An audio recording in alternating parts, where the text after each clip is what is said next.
Hello good morning student. आइए आज class 7 का पार्ट नंबर हम कौन सा स्टार्ट करेंगे। पार्ट नंबर हम सेकंड स्टार्ट करेंगे। फर्स्ट पार्ट हमने पढ़ लिया है और मैंने उससे रिलेटेड आपको क्वेश्चन भी दिए थे होमवर्क में करने के लिए। आइए देखते हैं सेकंड पार्ट क्या है, उस सेकंड पार्ट में क्या है कहानी आगे की। ठीक है बच्चों, आइए देखते हैं सेकंड पार्ट क्या है। सेकंड पार्ट बच्चों मैंने आपको फर्स्ट पार्ट यहाँ तक रीड आउट करवा दिया था और इससे रिलेटेड क्वेश्चन बताए थे होमवर्क के लिए, और यहाँ तक जो मैंने कहानी बताई थी आप सबको समझ में आ गई ना।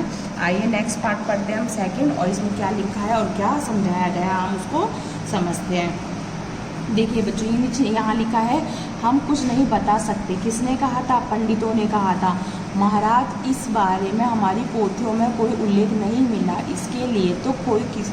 इसके लिए तो किसानों से पूछना होगा। किसने कहा था? पंडितों ने कहा था, क्योंकि पंडितों के पास कोई भी शास्त्रों में कोई भी इसका उल्लेख नहीं था। इसलिए उन्होंने कहा कि कोई भी किसान से आप पूछ लो, किसान को ज़रूर पता होगा इस के बारे में। महाराज, शायद कोई उनमें अपने पुरखों से जानता हो कि कहाँ और कब गेहूं का दाना इतना बड़ा उगा करता था। राजा ने हुक्म दिया कि बड़ी बड़ी उम्र के किसान लोग उनके सामने बुलाए जाएं।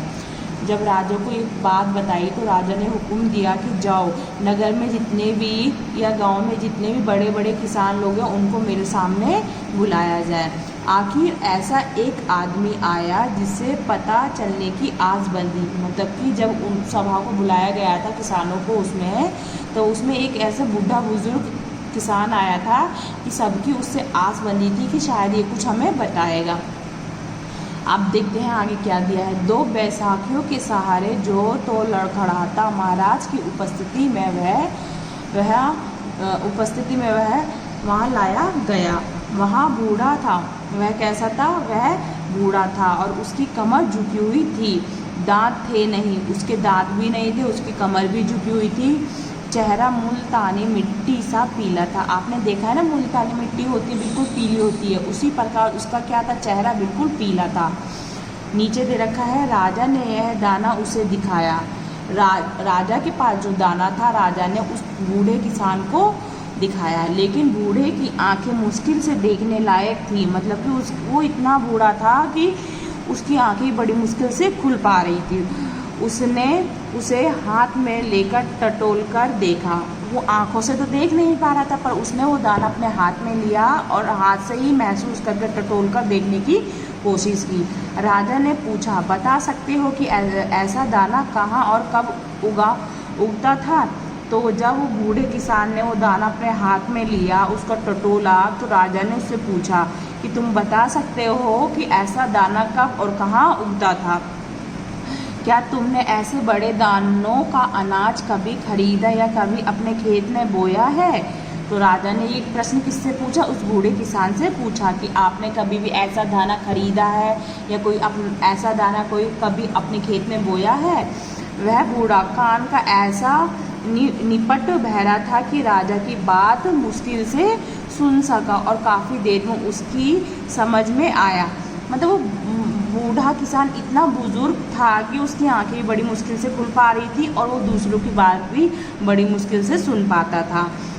तो जब राजा ने प्रश्न किया तो बड़ी मुश्किल से जाकर उसने उनकी बात समझी और फिर उनकी समझी, आखिर उसने जवाब दिया, नहीं, ऐसा अनाज ना मैंने बोया है, ना कभी काटा है, ना कभी खरीदा है। उसने बताया कि ना मैंने काटा है, ना मैंने बोया है, ना कभी मैंने खरीदा है। जब अनाज बेचा खरीदा करते थे तब भी दाना जैसा आज है वैसा ही छोटा होता था। तो उसने बताया कि आज जैसे दाने छोटे छोटे बोए जाते ना, वैसे ही उस टाइम भी हम ऐसे बोते थे, पर ऐसा दाना हमने भी नहीं देखा।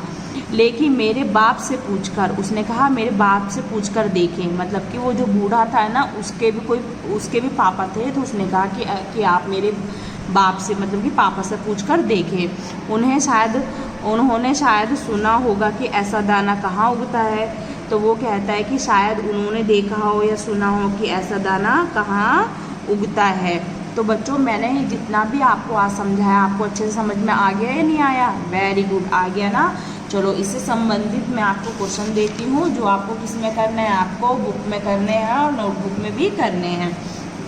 बच्चों यहाँ से मैंने आपको 5 वर्ड मीनिंग आपको नोटबुक में करने के लिए दी थी, तो 6, 7, 8, 9, 10 5 वर्ड मीनिंग आपको अपनी नोटबुक में और करनी है। किसमें करनी है? नोटबुक में करनी है। किसमें करनी है? नोटबुक में। तो एक क्वेश्चन तो आपका ये हो गया। फिर क्वेश्चन नंबर आपका फर्स्ट का क्वेश्चन पार्ट है घ, ये आपको करना है। क्वेश्चन नंबर सेकंड का पार्ट आपको घ वाला भी करना है, और इससे पहले की 3 मैंने आप दे चुकी हूँ। और ये नीचे दे रखा क्वेश्चन नंबर 3 उच्चारण कीजिए। यहाँ पे ना कुछ ना डिफ़िकल्ट वर्ड हैं जो हमने चैप्टर में पढ़े, जो पढ़ने में आपको कठिनाई दे रहे होंगे, तो आपको इसका क्या करना है? उच्चारण करना है। क्या करना है? उच्चारण करना है। तो बच्चों ये सारा कार्य, ये वाला कार्य आपको बुक में करना है, और क्वेश्चन नंबर भी आपको फर्स्ट बुक में करना है, और इसका सिर्फ उच्चारण करना है। आज का गृह कार्य आपका इतना ही। जब हमारी लाइव क्लास होगी तो मैं आपसे इस चैप्टर के बारे में प्रश्न पूछूंगी। ठीक है बच्चों, तो आज की हमारी क्लास यहीं तक होती है। अब इससे आगे की कहानी हम नेक्स्ट क्लास में पढ़ेंगे।